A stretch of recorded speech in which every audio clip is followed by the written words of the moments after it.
तर जरांगेंकडून प्रवीण दरेकर यांच्यावर ही टीका आपण बघतो करण्यात आलेली आहे आणि त्यालाच उत्तर देखील दरेकरांनी दिले आहे। तर मराठे काय करू शकतात हे फडणवीसांनी समजून घेतलं पाहिजे असं जरांगे पाटलांनी म्हटलंय। आरक्षण द्या, अन्यथा सत्ता घालवल्याशिवाय मराठे राहणार नाही।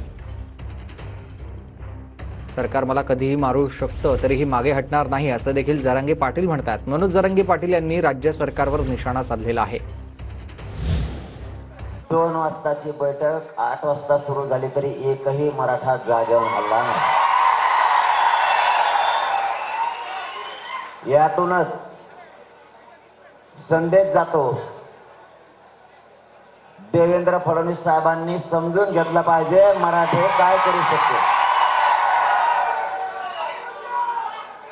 जर सकाळपासून मराठे जर या मंगल कार्यालयात आणि या मैदानात उभा असतील आणि ते जर हलणार नसले तर यातून सरळ सरळ संदेश आरक्षण द्या, नसता तुमची सत्ता घालवल्याशिवाय मराठे हटणार नाही।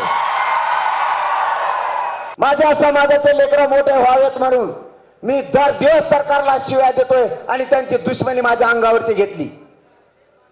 हे सरकार मला कधीही मारू शकतं, तरी 1 इंचही मागे सरकत नाही माझ्या मराठ्यांच्या लेकरासाठी।